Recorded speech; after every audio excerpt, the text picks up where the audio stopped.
हम आज चाहेंगे कि आप जो समर्थ साहब द्वारा अग्विनाश महापुराण अग्विनाश की रचना की गई है, आधुनिक समय के संदर्भ में और सत्य नाम पंथ तथा सत्य के स्वरूप के संदर्भ में कितना प्रभावी है और आम जनमानस का उससे क्या लाभ है।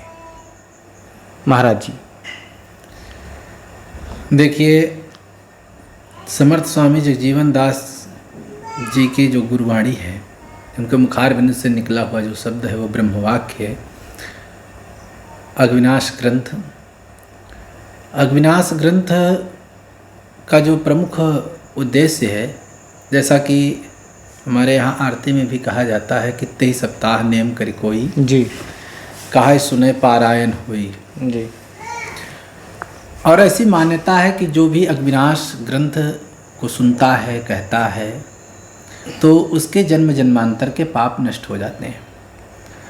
लेकिन इसको थोड़ा शोध के साथ में इस पर विचार करने की आवश्यकता है कि श्रवण का अर्थ क्या है और किस प्रकार से श्रवण किया जाए तो पाप नष्ट होते हैं। जी, जैसा कि समर्थ स्वामी जगजीवन दास जी ने लिखा है अग्विनाश, उन्होंने विनाश शब्द का प्रयोग किया है। पहले ग्रंथ के नाम पर ही चर्चा हो जानी चाहिए। देखिए, नाश और विनाश, जहाँ तक कि मेरा चिंतन है, उसमें बहुत बड़ा भेद है। नाश वो है जो नष्ट हो गया जी, और विनाश वो है जो मूल से नष्ट हो गया। नष्ट होने के बाद वो चीज़ उत्पन्न हो सकती है, लेकिन विनाश होने के साथ साथ वो मूल से नष्ट हो जाती है। तो पाप का मूल से विनाश। जी।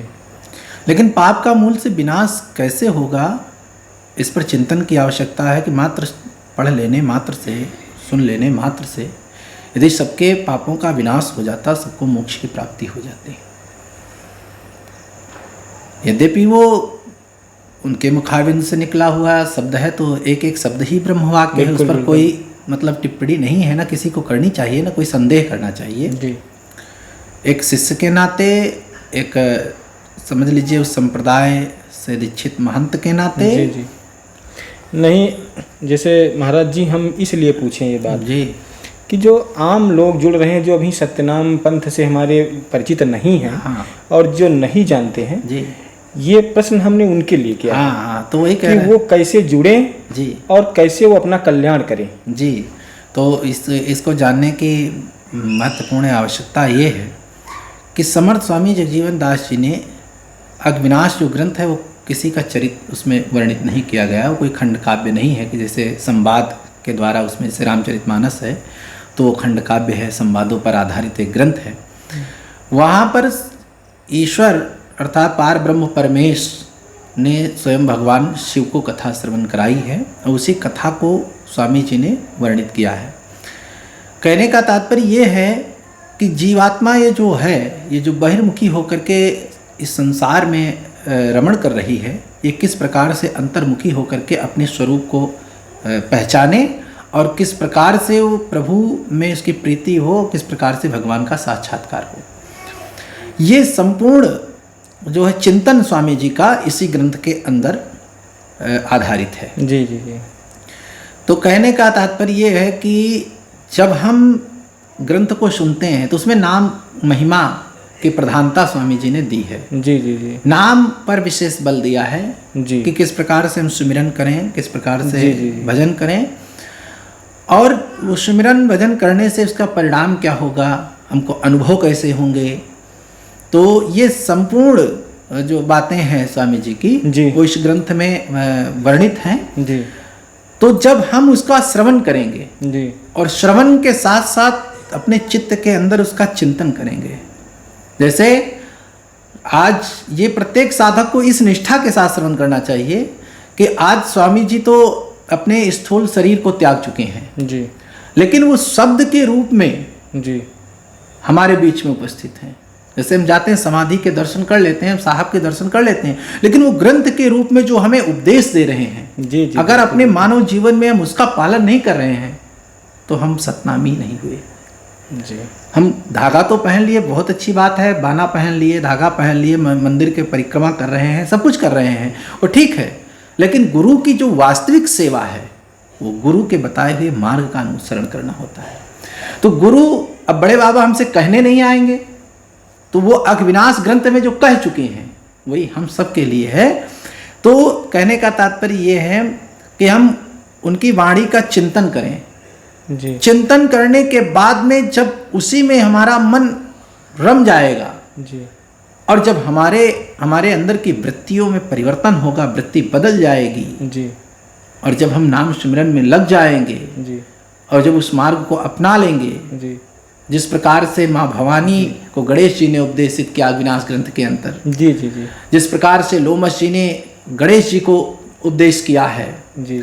जिस प्रकार से भगवान श्री हरि विष्णु ने भगवान शिव को उपदेशित किया है, जिस प्रकार से ब्रह्मा जी ने नारद जी को उपदेशित किया है, तो उस उपदेश को सुन करके जब उन लोगों ने अपने जीवन में धारण किया उसको, जी, तब जाकर के उनका कल्याण हुआ। उनके हृदय के अंदर की जो नारद जी को जो स्वप्न देखा, जैसे उसमें बताया जाता है कि नारद जी ने एक बार स्वप्न देखा। जी। जी। हाँ, और थोड़ा सा स्वप्न, सारांश में हाँ, थोड़ा सा। स्वप्न देखा, वो मोहन शिखर गिर पर्वत पर बैठे हुए तप कर रहे थे जी। और तप में ही उनको स्वप्न आ गया। तो जब उनको स्वप्न हुआ तो भगवान से पूछते कि नारद तो जो है श्री हरि नारायण से पूछते कि वो भगवान के परम भक्त हैं, उनको आपने संसार में क्यों भटका दिया? जी। तो भगवान बताते हैं कि नारद जी को अपने तप का अभिमान हो गया कि हमारे समान भगवान का कोई प्रिय नहीं है। तो जैसे संसार में जितने प्रकार के का अहंकार है वो तो बड़ा ही घातक है, लेकिन तप का जो अहंकार है वो भी अत्यधिक घातक होता है। नारद जी को उसके कारण एक स्वप्न हुआ। उस स्वप्न में वो देखते हैं कि हम एक जो है व्याधा के जो स्त्री होती है उसके गर्भ में जाकर के नारद जी समा जाते हैं। उसके बाद में नारद जी का जन्म होता है, नारद जी का विवाह होता है, मुंडन इत्यादि जो भी संसारिक जितना भ्रमजाल फैला हुआ सब नारद जी के साथ जो है घटित होता है, बीतता है। नारद जी उसी स्वप्न में बहुत दिन भूले रहते हैं। उसके बाद जब उनको चेतना आती है तो वो ब्रह्मा जी के पास जाते हैं। तो ये अघविनाश जी के जो ये कथा है, ये नारद कोई दूसरा नहीं है, ये हमारा चलायमान मन नारद है। तो हमारा मन जो है वो संसार में, ये स्वप्न जो है वो संसार ही स्वप्न है, उसी संसार रूपी स्वप्न में उलझा हुआ है। नारद जी जैसे अपने पुत्र पत्नी में उलझे हुए, वैसे हम भी अपने पुत्र पत्नी में उलझे हुए। ये निद्रा में हम सो रहे हैं, उसी प्रकार से ये मोह रूपी रजनी जो है, यही इसी में मनुष्य सो रहा है, संसार ही स्वप्न है। वैसे रामचरितमानस में भी तुलसीदास जी का भी मत है कि सत हरि भजन जगत सब सपना। तो नारद जी उसी में लिप्त हो जाते हैं। तो संसार का प्रत्येक व्यक्ति उसी में लिप्त है, ये मन ही नारद है जी। ब्रह्मा कौन है? जिसको ब्रह्म ज्ञान हो चुका है वो ब्रह्मा है जी। जब ये मन भटकेगा संसार में तो इसको स्थिरता कब तब मिलेगी जब ये ब्रह्मा रूपी सदगुरु के पास जाएगा। जी। ब्रह्मा वही है जिसको ब्रह्म ज्ञान हो चुका है और सदगुरु वही है जिसको ब्रह्म बोध हो चुका है। जिसको बोध हो चुका है वही शिष्य को बोध करा सकता है।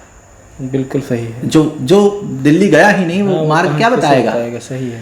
तो ब्रह्मा जी के पास जाते हैं और जब ब्रह्मा जी के पास जाते हैं तो ब्रह्मा जी उनको कथा सुनाते हैं जी। तो नाम के प्रति उनकी प्रीति होती है। तो अघविनाश ग्रंथ हमारे जीवन के जो पाप हैं जी, उसका विनाश तभी होगा जी, जब नाम में प्रीति होगी। जी, जब हमारे अंदर की वृत्ति समाप्त हो जाएगी। जी। पाप करने की जो वृत्तियां हैं वो भगवान के नाम में तन्मयता होते ही नष्ट हो जाती हैं और जब वृत्ति नष्ट हो जाती है तो पाप का मूल से विनाश हो जाता है। यही अनेक अनेक कथाओं को लेकर के स्वामी जी ने संक्षेप में छोटी छोटी कथाएं लेकर के अच्छा तो इसको जो है अघविनाश ग्रंथ में वर्णित किया है।